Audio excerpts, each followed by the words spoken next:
Live Maharashtra digital news, हक्कासाठी लढणाऱ्यांचा बुलंद आवाज। जिंतूर पिंपळगाव गायके राज्य परिवहन बस सेवा गेल्या 15 दिवसांपासून ठप्प। ग्रामस्थांचा संताप उफाळला। सेवा तात्काळ सुरू करा, नाहीतर संविधान मार्गाने आंदोलन। जिंतूर पिंपळगाव गायके दरम्यान तब्बल 30 वर्षांपासून नियमित धावणारी एसटी बस सेवा मागील 15 दिवसांपासून अचानक बंद करण्यात आली आहे आणि यामुळे ग्रामस्थांचे दैनंदिन जीवन विस्कळीत झाले आहे। वृद्ध नागरिक, विद्यार्थी, महिला, रोजंदारी कामगार सर्वांनाच मोठ्या अडचणींचा सामना करावा लागत आहे। बस सेवा तातडीने सुरू करण्याच्या मागणीसाठी ग्रामस्थांनी जिंतूर एसटी आगार प्रमुखांना निवेदन दिले।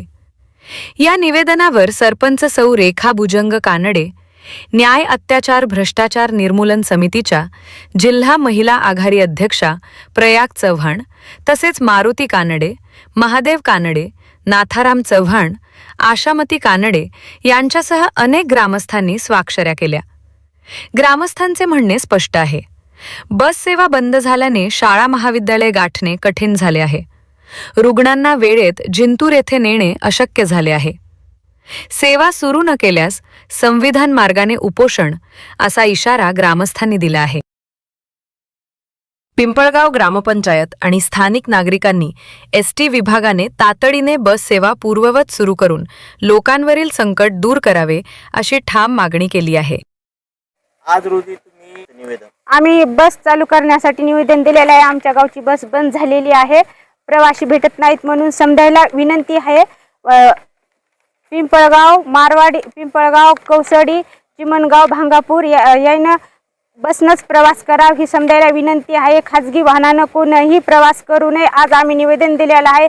समजाईनं बसचाच प्रवास करावा। ते म्हणत आहेत की आम्हाला माणसं भेटत नाहीत म्हणून बस बंद होत आहे, म्हणून बसला माणसं समजे जणांना थांबा आणि खाजगी वाहनानं कोणी प्रवास करू नका।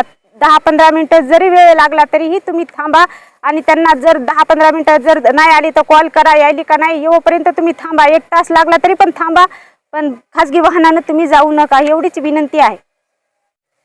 आगार प्रमुखाला आज रोजी आम्ही आगार प्रमुखाला निवेदन दिले की आमची जी गाडी आहे पूर्ववत ती चालू करण्यात यावी। जिंतूर ते पिंपळगाव गायके बस सेवा ही मागील 15 दिवसापासून बंद आहे, ती पूर्ववत चालू करण्यात यावी आणि आपल्या जाणारे येणारे जे प्रवासी आहे त्यांना बी विनंती आहे की त्यांनी जास्त गाडीनंच जाण्यात यावं। सगळ्यांना सांगणार की बाबा आपल्या महाराष्ट्र शासनाच्या बसनंच प्रवास करा आणि आपली गाडी चालू ठेवा। आता निवेदन देणार आणि त्यांना सांगणार ना त्या टायमामध्ये बाबा लावू नका गाड्या। आगार प्रमुखांना आम्हाला आश्वासन असं दिलं की गाडी जर अर्निंग फुल असेल तर आम्ही बंद करणार नाहीत आणि उद्यापासून गाडी चालू होईल तुमची। बस सकाळी 9:30 ते संध्याकाळी 5 आणि किती फेऱ्या